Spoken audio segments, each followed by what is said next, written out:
அத்தை, இன்னைக்கு வந்து ஃப்ரைடே, ஏதாவது ஸ்வீட் செய்வோமா? எனக்கு வந்து ஸ்வீட் சாப்பிடணும் போல இருக்கு. எந்த மாதிரி ஸ்வீட்மா வேணும்? எனக்கு வந்து வீட்லயே செய்யற மாதிரி ஹெல்த்தியா எனக்கு ஒரு ஸ்வீட் வேணும் அத்தை. யோசிக்கிறேன். ஓகே, நானும் யோசிக்கிறேன். எனக்கு ஒரு ஐடியா தோணுது. நம்ம வீட்ல தான் ஹெல்த்தியா இந்த வித்தலை செடி பிளான்ட் இருக்குல்ல, இங்க இதை வச்சு நம்ம ஒரு ஸ்வீட் செய்வோமா? சூப்பர் ஐடியா, நம்ம செய்வோம். இதுக்கு ஒரு பேன் எடுத்துக்கோங்க, ஸ்டவ் ஆன் பண்ணிக்கோங்க, 1 டேபிள் ஸ்பூன் நெய் உருக்கிக்கோங்க.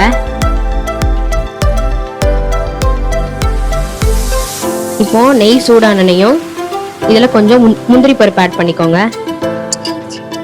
இது நல்லா பொன்னிறம் ஆகிற வரைக்கும் வறுத்து ஒரு பவுல்ல மாத்தி வச்சுக்கோங்க.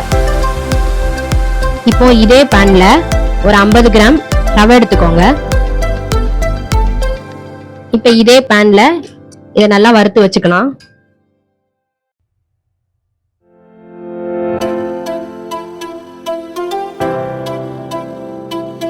ரெண்டு டம்ளர் தண்ணி ஊத்திக்கோங்க.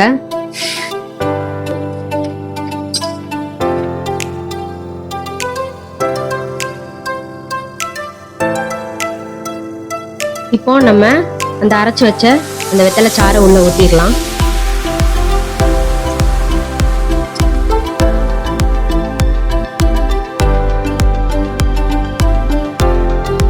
இப்போ அடுத்து 50 கிராம் சீனி போட்டுக்கலாம்.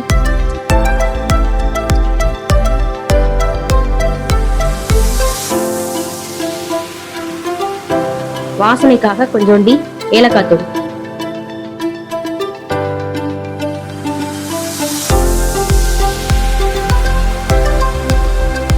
இப்போ நம்ம வறுத்து வச்சிருக்க அந்த முந்திரி பருப்பை உள்ள தட்டிடலாம். அவ்வளவுதான், சுவையான வெத்தலை கேசரி ரெடி. இதை செஞ்சு பார்த்துட்டு வீட்டுல எல்லாருக்கும் கொடுங்க. ரொம்ப ஹெல்த்தியான கேசரி. எல்லாரும் செஞ்சு பார்த்துட்டு எனக்கு கமெண்ட்ஸ்ல சொல்லுங்க. Sweet ready. வாவ், பார்க்கும் போதே சூப்பரா இருக்கே.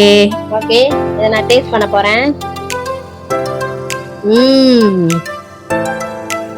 வாவ், செம்ம டேஸ்டா இருக்கு. இது எல்லாரும் கண்டிப்பா ட்ரை பண்ணி பாருங்க. ஸ்வீட், ஹெல்த்தியான ஸ்வீட், கண்டிப்பா ட்ரை பண்ணி பார்த்துட்டு சொல்லுங்க. உங்களுக்கு இந்த வீடியோ பிடிச்சிருந்தா லைக் பண்ணுங்க, ஷேர் பண்ணுங்க, கமெண்ட் பண்ணுங்க, சப்ஸ்கிரைப் பண்ணுங்க. தேங்க்ஸ் ஃபார் வாட்சிங்.